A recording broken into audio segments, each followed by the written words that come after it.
Everyone, very very good morning. कैसे हो आप सब? उम्मीद करती हूँ कि आप सब बिल्कुल अच्छे होंगे, बहुत खुश होंगे, मस्त होंगे और तंदुरुस्त होंगे।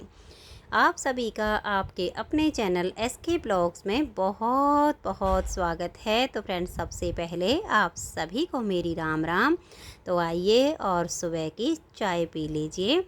और अभी चाय पीने के बाद मैंने कर दी है सुबह का खाना बनाने की तैयारी।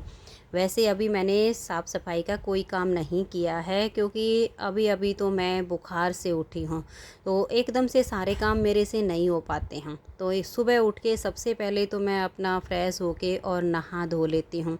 फिर अपनी पूजा करती हूँ, पूजा करके भगवान को भोग लगा के चाय नाश्ता वगैरह करके और फिर मैं सबसे पहले खाना बनाने की तैयारी में लग जाती हूँ कि पहले खाना बना देती हूँ और उसके बाद धीरे धीरे अपना लगी रहूँगी, जैसे तैसे करके हो जाएगा।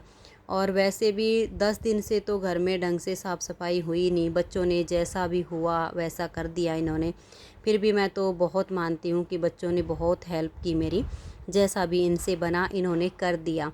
लेकिन अब थोड़ी सी डीप क्लीनिंग तो मुझे थोड़ा थोड़ा करके हर रोज़ करनी पड़ेगी। और अभी मैंने नहाने से पहले तीनों बाथरूम बिल्कुल अच्छे से क्लीन किए हैं। मैं अपने वाला तो फिर भी थोड़ा बहुत हर रोज़ कर देती थी नहाते टाइम, लेकिन जैसे सासू माँ का है, बच्चों का है, ये तो मैंने पूरे 10 दिन में आज क्लीन किया है, क्योंकि हिम्मत नहीं हो पा रही थी। जैसे मैं खड़ी होती थी मुझे चक्कर आते थे। कल मैं थोड़ा सा ठीक से खड़ी हो पाई हूँ। तो फिर कल मैंने एकदम से ज़्यादा काम इसलिए नहीं किया कि अगर मैं सारा काम आज ही बर्डन ले लूँगी तो फिर कहीं एकदम से फिर ना गिर जाऊं। तो आज मैं काफ़ी अच्छा महसूस कर रही हूँ। कुछ तो कल ठीक हो गई थी, कुछ आज ठीक हो गई हूँ। तो आज मैंने सबसे पहले उठ के और सारे बाथरूम वगैरह धोए हैं, फिर नहा धो के और अपने जो रूटीन के काम हैं सुबह के वो निपटाए हैं। और अब बैठ गई हूँ कि पहले सब्ज़ी काट लेती हूँ और सुबह के खाने में बनाऊँगी पेठे की सब्ज़ी। और अब की बार तो पेठे की सब्ज़ी भी 1 महीने बाद मेरे घर में बन रही है, क्योंकि पिछली बार जैसे हर हफ्ते पेठा बनता था, तो 1 हफ्ते में 1 बार पेठा खा खा के बिल्कुल मन भर गया था। तो बच्चे भी कहने लग गए थे कि मम्मी पेठे से अब बिल्कुल मन भर गया है, अब खाने को मन नहीं करता है। तो फिर अब 1 महीने तक मैंने ये मंगवाया ही नहीं, क्योंकि कोई भी चीज़ होती है ना, जब हम उसे लगातार खा लेते हैं तो फिर उससे मन ऊब जाता है। और फिर बीच में अगर उसको महीना या 1.5 महीना खाना छोड़ देते हैं तो फिर ऑटोमेटिक उसको खाने को इच्छा होती है। तो फिर अभी 2 दिन पहले मंडी ये गए थे, तो फिर मैंने काफ़ी सारी सब्जियां मैं इकट्ठी मंगवा लेती हूँ। फिर जो सब्जियां ऐसी होती हैं जल्दी ख़राब होंगी उनको तो मैं पहले बना लेती हूँ। अब जैसे पेठा है, अरवी है, इस तरह की सब्जियों को मैं फिर लास्ट के लिए रख लेती हूँ कि इनको मैं बाद में बना लूँगी।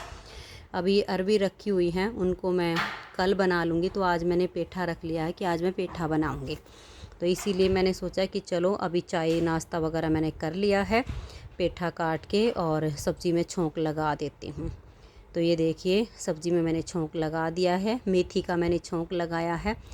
मेथी से पेठे की सब्ज़ी काफ़ी अच्छी बनती है और मेथी हमारे पेट के लिए वैसे भी बहुत लाभकारी होती है।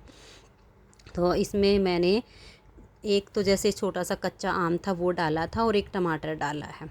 अब इसको मैं जो मसाले वगैरह डाले वो सारे मिक्स कर दिए हैं और इस पे जो बड़ा सा पतीला है जिसमें सब्ज़ी काटी थी उसी को ढक दूंगी और गैस का फ्लेम बिल्कुल लो कर दूंगी। तो धीमी धीमी आंच पर फिर ये सब्ज़ी पकती रहेगी, बीच बीच में 1-2 बार मैं सब्ज़ी को चला दूंगी तो फिर ये पक जाएगी, क्योंकि तेज़ आंच पर तो सब्ज़ी जल जाएगी, धीमी धीमी आंच पर फिर ये पकती रहेगी। तो यहाँ इधर सब्ज़ी बनती रहेगी, मैं अपने रसोई के बाकी के काम निपटा लेती हूँ। और 3 दिन की मलाई इकट्ठी हो गई थी तो मैंने कल इसको जमा दिया था। बाकी अलग से भी मैंने कुछ दही जमाई थी जो कि बिना मलाई वाली थी, जैसे विशाल बिना मलाई वाली दही खाना पसंद करता है। फिर मक्खन बनाना था तो सोचा कि चलो 3 दिन की मलाई इकट्ठी हो गई, इसको अलग से जमा देती हूँ, बच्चों के लिए मक्खन हो जाएगा। और अभी मैं इसको बिलो देती हूँ तो मक्खन हो जाएगा, इधर सब्ज़ी बन जाएगी, फिर आटा वगैरह लगा के साथ रोटी बना लूँगी। तो मेरे सारे काम एक साथ होते चले जाएंगे, क्योंकि रसोई के देखो तो बहुत सारे काम होते हैं, छोटे छोटे से ख़त्म ही नहीं होते हैं। और कहने को यही होता है कि सब्ज़ी रोटी तो बनानी है, लेकिन इससे सब्ज़ी रोटी के साथ बहुत सारे काम हो जाते हैं। और अभी इसको मैं थोड़ी देर लगातार इस तरह से चलाती रहूँगी ना, तो मक्खन अपने आप ही ऊपर आ जाएगा। क्योंकि इसमें मैं थोड़ा सा दूध डालती हूँ और 3 दिन की मलाई होती है। तो पहले मैं क्या करती थी कि सारी दूध और 1 दिन की मलाई उसको जमाती थी, तो वो थोड़ा सा मक्खन निकलता था, उसमें ज़्यादा टाइम लगता था। लेकिन अब मुझे ये काफ़ी अच्छा लगता है कि 3 दिन की मलाई इकट्ठी करो और थोड़ा सा दूध डालो और उसको जमा दो, तो मक्खन भी 1 दिन में ही ज़्यादा निकल आता है और बहुत जल्दी ही मक्खन ऊपर आ जाता है। तो ये देखिए कितनी जल्दी काम निपट गया है और मक्खन भी आ गया है। और अब मैं मक्खन निकाल लेती हूँ। अब ये मतलब है तो एक रई का ही काम होता है, आप पता नहीं क्या बोलते होगे, हमारे यहाँ तो रई बोलते हैं। ये जैसे हैंड ब्लेंडर है, हैंड ब्लेंडर कह लीजिए, जो बड़ी होती थी, पहले हाथ से चलाने वाली होती थी, फिर बिजली से चलाने वाली आई, तो वो बड़ी साइज़ की होती थी जिनसे हम दूध बिलोते थे। ये थोड़ी छोटे साइज़ की है, उसमें इसमें दो ये एक ही लगी हुई है पत्ती, उसमें 2 लगी होती थी, बस फ़र्क इतना ही है, बाकी रई का ही काम करता है। तो ये देखिए मक्खन हमारा बनके हो गया है तैयार। और अब मैं इसको पहले पानी में निकालूंगी। पानी में निकालने का फ़ायदा ये होगा कि इसमें जो थोड़ी बहुत लस्सी आ जाती है वो पानी में धुल जाएगी। फिर जैसे ये मक्खन 2-3 दिन चलेगा तो फिर ये मक्खन खट्टा नहीं होता है। और ऐसे ही डायरेक्ट अगर हम किसी बर्तन में इसको निकाल लेते हैं ना, तो थोड़ी बहुत जो लस्सी होती है उससे मक्खन हमारा खट्टा होने लग जाता है। तो इसको ऐसे नहीं, पहले पानी में निकाल लेना चाहिए। तो मेरी माँ ने तो मुझे इसी तरह से सिखाया है शुरू से ही।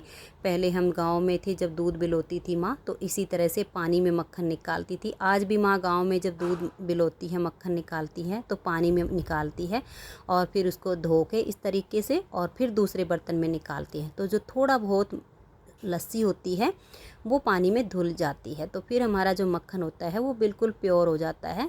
और फिर इस तरह से दबा के और उसको निकाल देती है। तो मक्खन हो गया है तैयार। तो लो जी, आप सब भी आइए और ताज़ा ताज़ा मक्खन खा लीजिए। और अभी रसोई के काम से फ्री होने के बाद मैं लग गई हूँ अपने साफ़ सफाई के काम में, क्योंकि ये सब काम आज मैंने पहले नहीं किया था। पहले मैं अपना खाना बनाने में ही लग गई थी, क्योंकि अपना ये होता है कि पहले एक बार खाना बना देती हूँ। थोड़ा सा आजकल मेरा रूटीन बिगड़ा हुआ है जब से मैं बीमार हुई हूँ, नहीं तो पहले तो मेरा ये रूटीन था कि सुबह उठ के अपना साफ़ सफाई का काम करके सारा काम निपटा के और फिर मैं अपना खाना बनाने लगती थी। लेकिन अब एक बार रूटीन बिगड़ गया है तो इसको सुधरने में तो टाइम तो लगेगा, लेकिन जैसे तैसे करके अपने काम को निपटा लेती हूँ। और अभी मैं यहाँ पर साफ़ सफाई कर रही थी तो बाहर गेट की तरफ एकदम मेरे जेठ जी आ गई थी, तो इस वजह से मैंने घूंघट कर लिया था। अभी थोड़ी देर में ये अंदर चले जाएंगे, क्योंकि इतनी धूप में ये बाहर क्या करेंगे, कुछ काम आए होंगे थोड़ी देर के लिए।